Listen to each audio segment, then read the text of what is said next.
అందరికీ నమస్కారం. నా పేరు అర్చన. ఈరోజు కథ నా గుండె చప్పుడు నువ్వే పార్ట్ 102. మిత్ర వంట చేసి బాక్స్ పెట్టింది.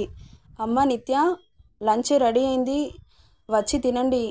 బాక్స్ కూడా పెట్టాను, హాస్పిటల్కి తీసుకెళ్ళండి అని చెబుతుంది.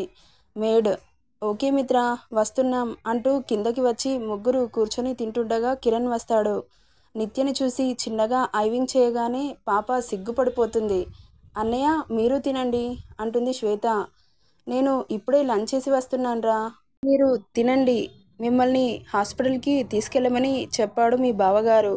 డ్రైవర్ ఉన్నాడు కదా అన్నయ్య, మీరెందుకు పని వదులుకొని మరీ రావడం అంటుంది శ్వేత. నీకు తెలీదమ్మా వాడి శాడిజం. నాతో పని చేయించుకోవడం అంటే వాడికి చాలా ఇష్టం. కిరణ్ అలా మాట్లాడగానే నిత్య మూతి ముడుచుకుంటుంది. ఏమైంది అని కళ్ళెగరేస్తాడు.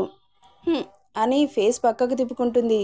దీనికి ఏమైంది, ఇప్పటి వరకు బాగానే ఉంది అని అనుకుంటూ వాళ్ళు తినేదాకా సోఫాలో కూర్చొని మొబైల్లో తలదూర్చుతాడు. నిత్య మాత్రం కిరణ్ని సీరియస్గా చూస్తూ ఉంటుంది. బాబు మాత్రం ఫోన్లో లీనమైపోయాడు. అంతలో తినడం ఫినిష్ కావడంతో అన్నయ్య ఇక వెళ్దామా అంటుంది శ్వేత. ఓకేరా, మీరు వెళ్ళి కార్లో కూర్చోండి, నేను వస్తున్నాను అని చెబుతాడు. శ్వేత ఆనంద్ ముందు వెళ్తారు. నిత్య వెనుక వెళ్తుండగా నిత్య చెయ్యి పట్టి పక్కకు లాగి గోడకి లాక్ చేస్తాడు. ఎప్పుడు సైలెంట్గా ఉండే కిరణ్ సడన్గా తనని అలా చేసేసరికి షాక్ అవుతుంది పాప. ఏయ్ ఏంటిది అంటుంది గుడ్లు తిప్పుతూ. ఏంటి ఇవి నా చేతులు, కనిపించట్లేదా అంటాడు ఓరగా చూస్తూ. ఓయ్ ఏం చేస్తున్నావు అంటుంది లోగొంతులో. ఏంటి, ఎందుకు మూతి ముడిచావు అంటాడు నుదిటిన పట్టిన చిరు చెమటను వేలితో తుడుస్తూ. టెన్షన్తో మాట బయటికి రావట్లేదు నిత్యకి. చెప్పు అంటూ కళ్ళెగరేస్తాడు. అది నువ్వు మా అన్నయ్య వెళ్ళమన్నాడు కాబట్టి వచ్చావు, కానీ నా కోసం రావట్లేదు అని తల తిప్పేస్తుంది. హో, దానికే అలిగావా పాప? ఇంకా నేను ఎంత పెద్ద రీజన్ ఉందో అనుకున్నాను. నీ మీద అలగడానికి పెద్ద రీజన్ కావాలా అని మూతి తిప్పుతుంది. ఏంటి అంత పొగరు నీకు మీ అన్నకు? అవును, మాకు అలాగే ఉంటుంది. ఇప్పుడేంటి అనగానే నడుము గిల్లుతాడు కిరణ్.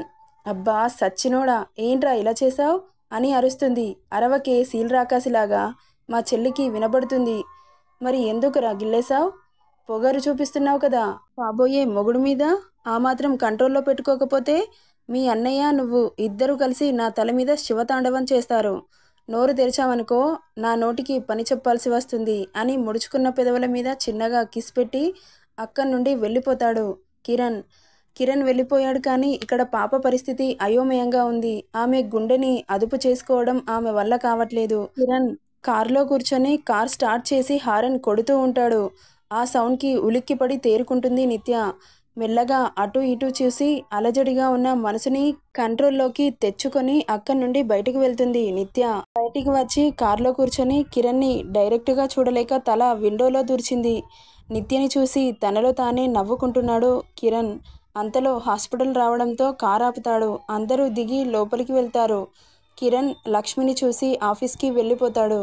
శ్వేత, ఆనంద్, నిత్య అంజు వాళ్ళ దగ్గరికి వచ్చి బాక్స్ను అంజు చేతిలో పెడతారు. అక్క మీరు తినండి, మేము అమ్మని ఒకసారి చూసొస్తాము.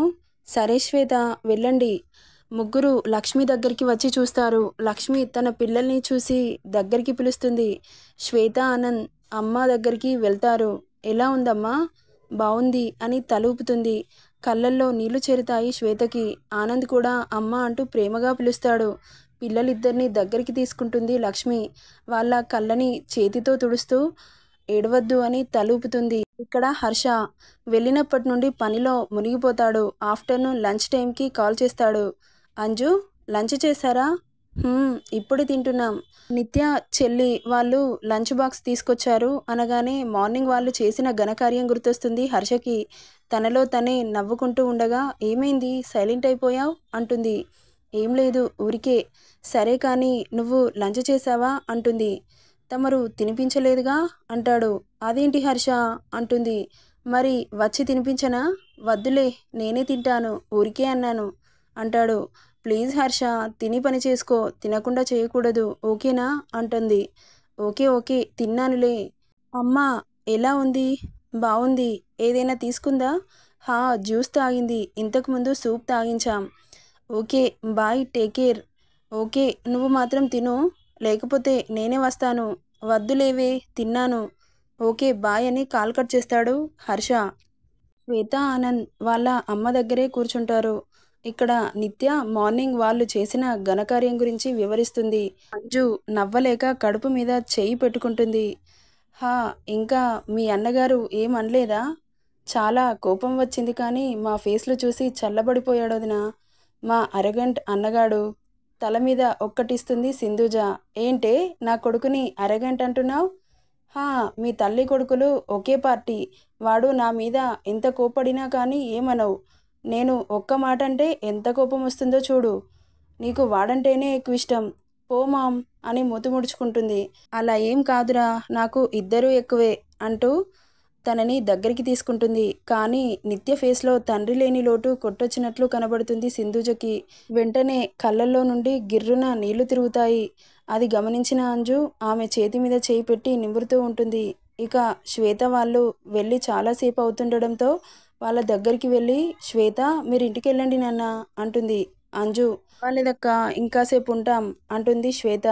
అది కాదు నాన్న, అమ్మ దగ్గర ఎక్కువసేపు ఉండకూడదు, ఇన్ఫెక్షన్ అవుతుంది అనగానే సరే అక్క బయటకు వస్తారు. నిత్య మీరు ఇంటికి వెళ్ళండి అనగానే ఓకే వదినా అని డ్రైవర్కి కాల్ చేస్తుంది అంజు. వస్తున్నాను అని చెప్పడంతో మీరు తిన్నారా? హా తిన్నాం వదినా అంటూ కాసేపు కబుర్లు చెప్పుకోగానే కార్ రావడంతో వెళ్ళిపోతారు ముగ్గురు. ఈ అప్డేట్ ఇవ్వడానికి చాలా కష్టమైంది ఫ్రెండ్స్. ప్లీజ్ అండర్స్టాండ్ మీ. రేపు పెద్ద అప్డేట్ ఇస్తాను. స్టోరీ నచ్చితే లైక్ చేయండి, షేర్ చేయండి, సబ్స్క్రైబ్ చేసుకోండి friends. Thank you for listening.